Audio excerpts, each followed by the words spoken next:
What's going on, everyone? Talon back here, and today I think I finally got my mic settings right, so hopefully there's not as much echo as my last few videos have had. Again, new PC, trying to get all the settings figured out, so sorry if it's been a little too loud, but I think I finally get everything. Let me know in the comments below as always, but we need to start on some stuff when it comes to Dokkan, because I covered the Super Saiyan 4 Gogeta and Omega Shenron data downloads and the official release on the Twitter page on the JP version. Global, I'm assuming it's going to be the exact same card and everything. Again, I'm not too sure though, but by the time most of you are watching this, Gogeta will probably be out for you guys. And I don't think it comes out till 2 a.m. Japan time for JP version. I think global, you get it like 8 a.m. or something like that, Pacific Standard Time. It's all by Pacific Standard Time. This is the way I remember time back home before I moved to Japan, so that is one thing to keep in mind right there. But a couple of things I want to go over first were some of the extra cards that will be coming to the banner. And this is all by Hato-sama on his Twitter page, so go ahead and check him out. But basically, we are getting a SR Super Saiyan 2 GT Goku. This one can actually be farmed into the physical and the agility one if you wanted to. But he will Dokkan Awaken into a Super Saiyan 3 one. So actually, you can take the Super Saiyan 3 one and you can farm or feed it into your strength and agility one if you want to. As long as you bring the strength one down to a just a normal UR. Don't have him Dokkan Awakened, otherwise it's only gonna be 50%. But this guy can be thrown into there, and you can actually Dokkan Awaken him and everything. Now, what this guy does interesting is the fact that he uses the Shadow Dragon Arc, which is this category right here that you are seeing right there, where his leader skill is. And that is what I called when it came to the Omega, when I was looking at Omega Shenron initially. It wasn't the fact that he had a category of just Shadow Dragons, it's the Shadow Dragon Arc, which is why you're seeing people like Super Saiyan 4 Vegeta and stuff like that in the category, and I'll get into that in a little bit. But overall, this Goku's not too bad. He is a nice support unit because he gives key to all agility and tech key +2 and attack up 25%. So that is going to be really nice right there. And he should probably, or sorry, that's the wrong Goku. This is the Goku I want to be looking at. So he's actually got some pretty decent links, and he gives, well, still tech and physical this time. Attack and defense up 25%, and actually I could see some potential teams in here aside from some other people, so we'll have to get into that later. But nonetheless, so this Goku's not going to be is going to be pretty good as a support unit.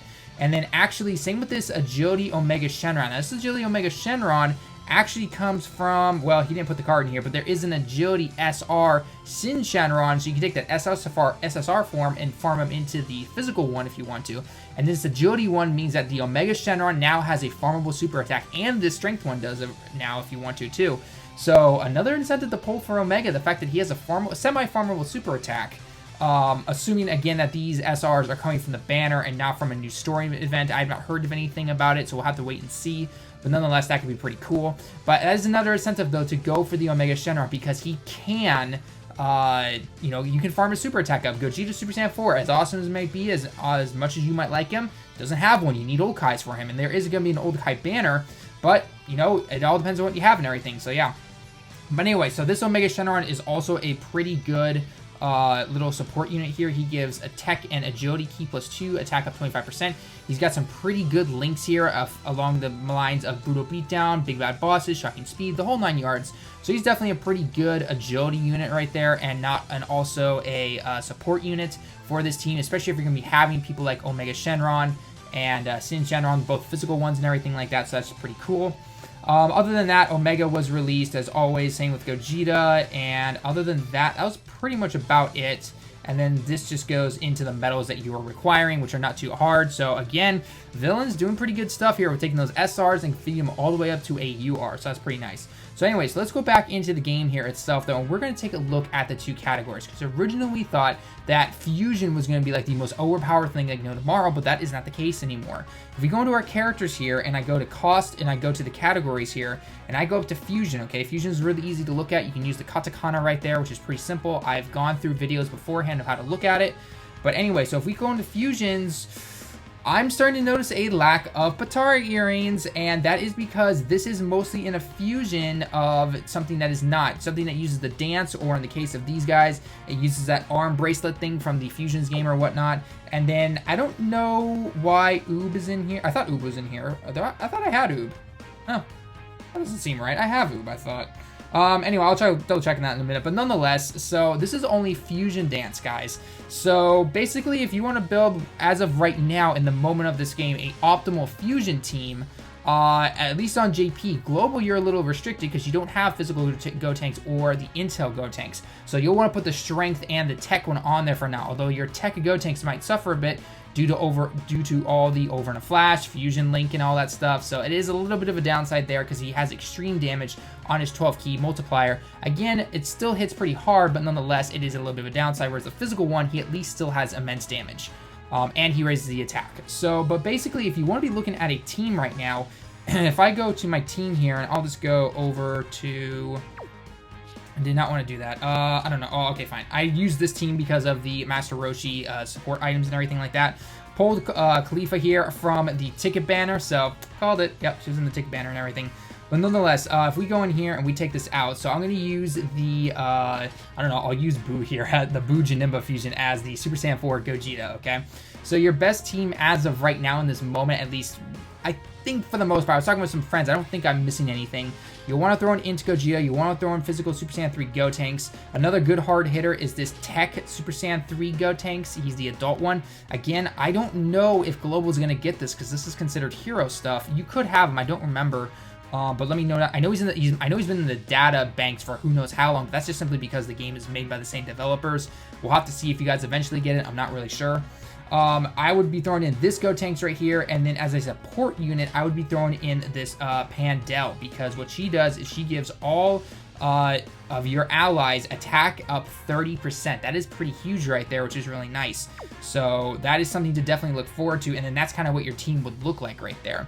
Now, another thing to look at for the fusion, though, is that there is no, again, Patari earring. So a lot of people are kind of looking at this as a good thing. Some people are looking at it as a bad thing, and I can see both sides of it, because if you look at it from the, kind of like, maybe you don't like this and everything, if you notice with the leader skills, they're starting to really restrict what you can put in here, and it's kind of like, well, aren't you supposed to be, pushing for more variety in your teams and everything, which is yes, but at the same time, not everyone's going to have these units, and if you restrict it more and more, then there are definitely going to be people who are like, well, this is a cool unit and everything, but I don't have this to actually make a decent team. Now, the nice thing about both Gogeta and Omega is the fact that they also provide key attack and defense and HP and all that stuff via the types that they are. So Omega goes with physical and Gogeta goes with tech. So you could do something like take tech of Vegito if you want to and throw them onto here, but you're losing out on an HP boost. And again, right now, it might not make a difference, but further down the line, it could make a difference, and especially depending on what you go with.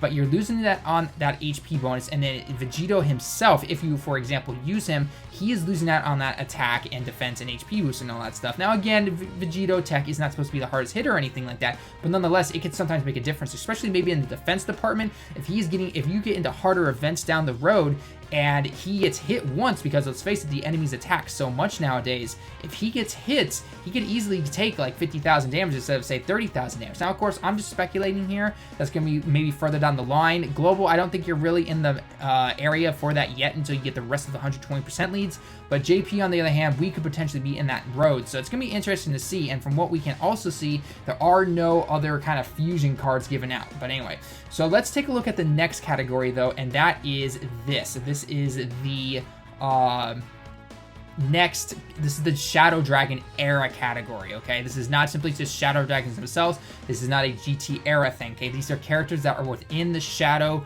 that were from what it looks like, introduced in the Shadow Dragon arc. Now, some of you might be throwing out there that, oh, Pan wasn't really, and neither was Super Saiyan Trunks, and that is right. I don't know the reasoning. I don't know exactly what is supposed to be categorized there, because if you look at it, Super Saiyan 4 Goku was in the Shadow Dragon era, but he was not introduced in the Shadow Dragon era, whereas Super Saiyan 4 Vegeta is. So that's a little interesting right there. But anyway, Vegeta's going to be hitting some pretty hard. So I'm going to be using my Omega here as the physical Omega. Okay, so he's the physical one right now. You're going to want to be throwing Sin on there like no tomorrow. He is physical Omega's best partner. They literally stand next to each other and activate almost all their links. In fact, the way I think about it, I think they pretty much activate everything. Brutal Beatdown, Fear and Faith, Big Bad Bosses, GT, Shadow Dragon Link, and Fierce Battle. Yeah, he literally activates every single link. The only one he wouldn't be activating is Big Bad Bosses at the beginning. Just get hit a couple times. That is no problem right there. So literally, he's like Frieza to Cooler and everything. So that's going to be really nice. And Omega is going to be amazing again on a physical team. So you're going to want to throw those two guys in. Super Saiyan 4 Vegeta would be your next one. In terms of this, now this is the interesting part because Super Saiyan 4 Gogeta has that category of the Shadow Dragon arc because he was introduced in that. And so if you take the Super Saiyan 4 Gogeta, you can put him into this team and get the 150% boost. So that right there, you want to put him in next. So as for that, I'm just going to say this Vegeta as of right now is going to be the tech Gogeta right there for the Super Saiyan 4s. And then next, I'd really want to throw in Trunks because Trunks is still a really good card. He's easily optimal right now on a super strength team, so you can throw him onto this team right here. And then you'd want to throw in Pan here as well. And I knew I did have Oob, so Oob is not considered a fusion for the in there. So the fusion category is only for the arm bracelet thing from the game, and then the fusion dance itself. So that's pretty much it.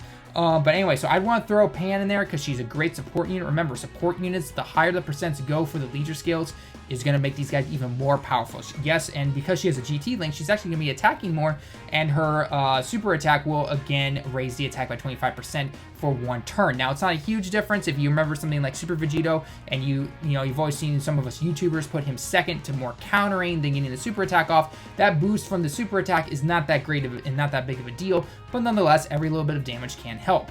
But nonetheless, so Pan here will be getting that GT link, and then obviously she's got Fierce Battle. She's got a really good passive because, let's face it, 100 or 30% HP or above to keep the passive going. That's easy to keep, no problem. And other than that, if you wanted to, you could even make a full Shadow Dragon team half the time, but personally, I don't see that as being quote-unquote optimal. It could be something fun to run, and they are in the categories. But again, it's not something that, when you want to pick something like, Ice Shenron over Super Saiyan 4 Gogeta, let's face it, you're going to pick Super Saiyan 4 Gogeta in that mind. So yeah, so that's kind of the team that you'd want to be going with, at least from what I can see. Again, it could be a little different. There could be some, again, I would actually might switch out Pan for, or maybe instead, actually, I'd take that back. I would keep Pan, but I might switch out the Strength Trunks and throw in somebody like that new Super Saiyan 3 Goku that goes from the SR to the UR, or maybe even the, and you wouldn't be able to throw the Agility Omega in there because Physical Omega would be in there, but nonetheless, you could throw someone in like that, and actually that GT Goku might be better to throw in than Trunks because he could link potentially with Super Saiyan 4 Vegeta if he has Sand Roar. I didn't take a look at the link real quick, but nonetheless, I think that could be the case. But anyway, so that's about it for the video, guys. Just a quick update before Global. You guys get your shot at those banners, and JP will be getting it here pretty soon. Like I said, it's around 2 a.m., probably Japan time, which is going to be about 10 a.m. Pacific Standard Time. If the times are going correctly, again, there's nothing on DBZ space at the moment of this recording. But again, we'll have to see exactly what happens. So again, guys, let me know your thoughts down in the comments below. Do you like the category stuff? Do you not like it? I'm kind of on the fence when it comes to the fusion and everything. I understand people's like of it. I understand people's dislike of it. We'll have to see exactly what happens. I more want Cooler and Gogeta for my mono teams. And so sometimes, and I said this in another video I did, Global, there are going to be certain mono leads you're going to want and others you're not going to want, or at least skip over for the first time. And I'm going to say it right now, I would still be going for Into Gogeta, Super Saiyan 3 Gotenks, especially if you want that Fusions team via Gogeta Super Saiyan 4. Do not skip out on Janemba. I have a feeling Janemba will be getting something good, and Cooler will be in that banner as well. So if you have to skip Cooler for the first time, that is totally fine. Omega will suffice just fine, especially with Sin.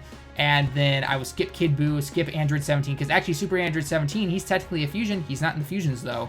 And I've seen other people try to look at it, and he doesn't have it. So, yeah.